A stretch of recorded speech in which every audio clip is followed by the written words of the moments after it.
Ngakak, PKS sebut duet Anies Sandiaga berpotensi. Mau minta apa nih? Ditulis oleh Sardi dari laman siwar.com. PKS melewati perjalanan untuk memutuskan. PKS melewati jalan perjuangan yang juga tidak mudah.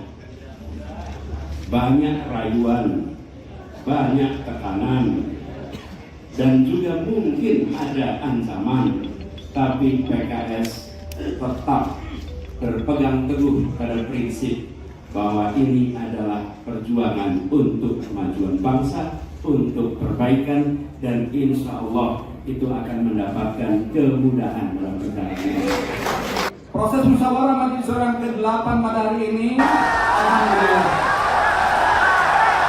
pembahasan itu merujuk bahwasanya sosok yang dimaksud pada musyawarah majelis syuro yang ke-7 itu jatuh pada Anies Rashid Baswedan. Kami memandang bahwa 3 parameter yang menjadi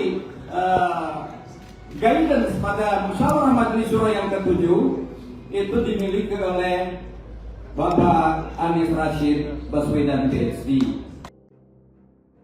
Barusan saja PKS resmi mengusung Anies sebagai capres menyusul Nasdem.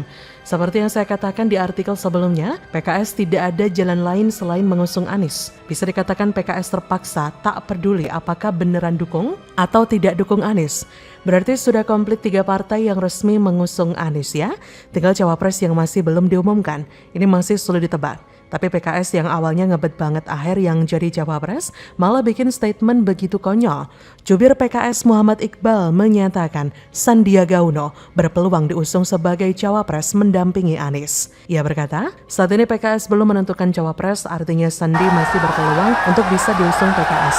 Siapa saja berpeluang termasuk Sandi. Apalagi punya survei yang tinggi dan pernah menang bersama Anies. Saya kira Mas Sandi ini adalah orang yang sangat dekat dengan PKS karena pernah diusung dan ini adalah pasangan yang pernah menang. Artinya kami menyambut baik survei Mas Sandi yang tinggi, kata dia. Hal itu disampaikan Iqbal merujuk pada hasil survei Foxpol Center Research and Consulting, di mana pasangan Anies Sandiaga berpotensi diduetkan untuk pemilu 2024. Kata Direktur Eksekutif Foxpol Center Research and Consulting, Pangi Sharwi Caniago, pasangan Anies Sandi berhasil memenangkan pemilihan Gubernur Jakarta pada tahun 2017 yang lalu berkat kampanye efektif, program pro rakyat, dukungan yang luas dari masyarakat, dan berhasil menyentuh kalangan milenial untuk berperan aktif dalam politik melalui penggunaan teknologi dan media sosial. Waduh, saya pun langsung ngakak loh begitu mendengar ucapan dari PKS ya. Why Sandiaga? Tentu saja karena Sandiaga punya banyak kelebihan. Kelebihan kardus mungkin? Coba kita flashback dulu di Pilpres 2019. Sandiaga muncul di menit akhir dan kabarnya menikung AHY sehingga bisa jadi cawapres saat itu. Andi Arief dari Demokrat sempat ngamuk dan keceplosan bilang soal jenderal kardus dan adanya kardus yang masing-masing 500 miliar kepada 2 partai termasuk PKS. Benar atau tidaknya silakan tanya pada Andi Arief. Kalaupun ini tuduhan fitnah, nyatanya Andi Arief tidak dilaporkan soal ini. Hingga istilah kardus jadi tenar dan terkenal di kalangan pemerhati politik. Kardus yang sangat wangi dan bikin mabuk kepayang, gelap mata dan bola mata jadi berkilau emas. Kalaupun itu dibantah, tapi ada satu lagi hal yang membuat Sandiaga Uno dianggap mesin uang. Ketika resmi jadi cawapres, Sandiaga sudah keluar banyak uang, jor-joran. Selama masa kampanye, Sandiaga tercatat melakukan transaksi penjualan saham miliknya PT Saratoga Investama Sedaya sebanyak 167,75 juta saham senilai 663 miliar. Berdasarkan data dari BEI, penjualan saham Saratoga dilakukan Sandi sejak Oktober 2018. Kalau isu kardus yang diributkan Andi Arief itu benar, hitung sendiri deh berapa uang yang sudah keluar dari kocek Sandiaga. Jumlah yang sangat besar. Sakitnya lagi, Prabowo Sandi kalah. Uang lenyap dan menguap begitu saja. Yang nggak keluar uang pastilah santai-santai saja. Andaikan PKS misalnya terima kardus, pastilah tetap untung. Menang dapat kardus. Sedangkan Sandi bencos, jungkir balik nangis kita coba. Jadi wajar ya PKS kepingin mendukung Sandiaga. Lambang bau kardus itu sangat harum dan bikin ngidam. Saya aja mau kok. Tapi masalahnya Sandiaga mau nggak jadi wakilnya Anies lagi? Sandi apakah mau jual saham lagi sampai 0,5 triliun untuk logistik? plus mungkin kardus untuk persembahan? Tergantung ya, tapi seharusnya Sandiaga udah kapok. Apalagi soal utang, nanti kalau menang dianggap lunas. Kalau kalah harus bayar, yang entah gimana lunasinya. Kalau saya jadi Sandiaga, pasti akan langsung jauh-jauh. Karena ini adalah upaya untuk memeloroti dia. Bakal ada yang ngutang lagi. Aneh sih kalau masuk amblas ke lubang yang sama untuk kedua kalinya. PKS beneran tidak tahu malu deh. Sandiaga masih kader Gerindra. Memangnya Prabowo bakal izinkan gitu? Sandiaga itu kaya. Gerindra nggak akan tinggal diam kalau dia mau dibajak PKS. PKS nggak takut dilempari handphone? Nggak takut melihat Prabowo gebrak meja sampai patah? Bagaimana menurut Anda?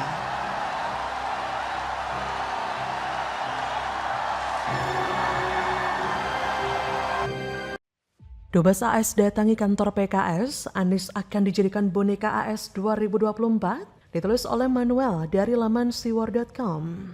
Dari tadi diskusi dengan penuh kehangatan untuk bagaimana memajukan demokrasi khususnya di Indonesia ini. Tentu kami juga berharap bahwa hubungan antara Indonesia dan Amerika Serikat ini ke depan akan bisa berjalan semakin baik, dan PKS sebagai salah satu partai politik di Indonesia insya Allah akan selalu mendorong kemitraan strategis antara Republik Indonesia dan Amerika Serikat semakin maju dan baik.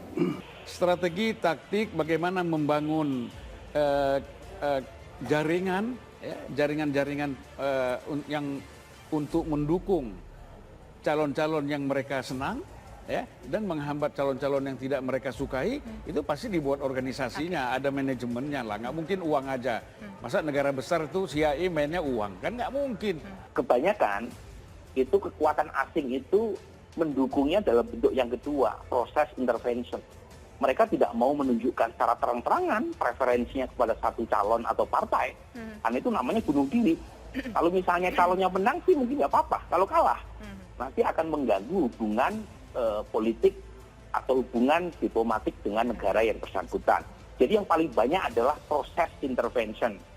Nah, Anies ini sebagai gubernur, ya, nggak pernah dia bicara atau katakanlah kunjungan ke Rusia, kunjungan ke Cina, nggak pernah dia.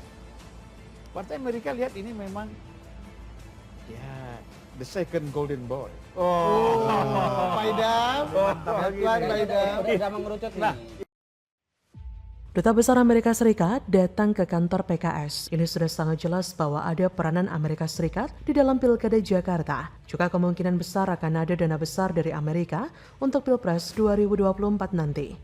Untuk kita ketahui bersama, jika Anies ini adalah orang yang begitu dekat dengan Amerika, bahkan saat ia menjadi orang yang hidup di era SBY, dia yang sempat dicekal bisa mendadak tidak dicekal juga, karena telegram yang diberikan dari tim intelnya Amerika yang dibocorkan oleh Wikileaks. Saya kira yang menjadi hal paling mengerikan adalah intervensi asing dari Pilpres 2024. Kita tahu bahwa dalam Pilkada Jakarta sudah banyak banget orang yang mengetahui bahwa ada mahar politik 50 miliar, bahkan sampai 92 miliar dari Anies Baswedan kepada pengutang. Mahar politik 50 miliar ini adalah hal yang saya kira sangat menjijikkan dan merupakan pelanggaran pilkada saat itu. Utang kepada Sandiaga dan beberapa orang lainnya pada akhirnya lunas karena mereka sudah menang. Kedatangan Duta Besar Amerika Serikat ke kantor PKS merupakan sebuah tanda buruk bagi Indonesia. Duta Besar Amerika untuk Indonesia adalah orang yang punya hubungan erat dengan Korea. Entah dia naturalisasi atau memang lahir di sana dari orang tua yang datang sebagai imigran, saya nggak kenal orang ini.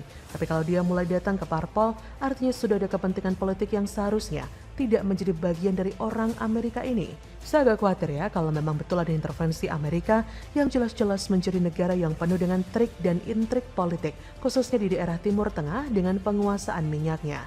Konflik-konflik Timur Tengah pun sudah campur-campur dengan kepentingan politik Amerika Serikat dan ekonominya yang saat ini sedang kacau balau kabarnya. Kemungkinan besar Indonesia sedang dilirik oleh Amerika, so Amerika sedang mencari partai yang gampang disetir. Politik di Amerika ini sedang seru-serunya untuk kita lihat.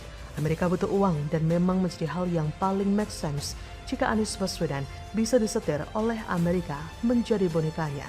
Kita tahu bersama-sama Anies memang merupakan teman dekat dari Amerika yang memiliki kepentingan ekonomi untuk Indonesia. Amerika pengen banget Papua lepas dari Indonesia agar mudah dikuasai. Apalagi baru-baru ini terjadi konflik antara kelompok kriminal bersenjata pengacau Papua dengan TNI dan Polri. Jadi menarik untuk kita lihat kedatangan Dubes Amerika ke PKS. Jadi sudah makin pintar ya kita semua harusnya. Dari sini ada kemungkinan besar bahwa Anies ini akan dijadikan boneka Amerika Serikat pada tahun 2024. Semoga saja dia kalah, karena kalau menang, gak tahu dia akan apakan Indonesia. Bagaimana menurut Anda?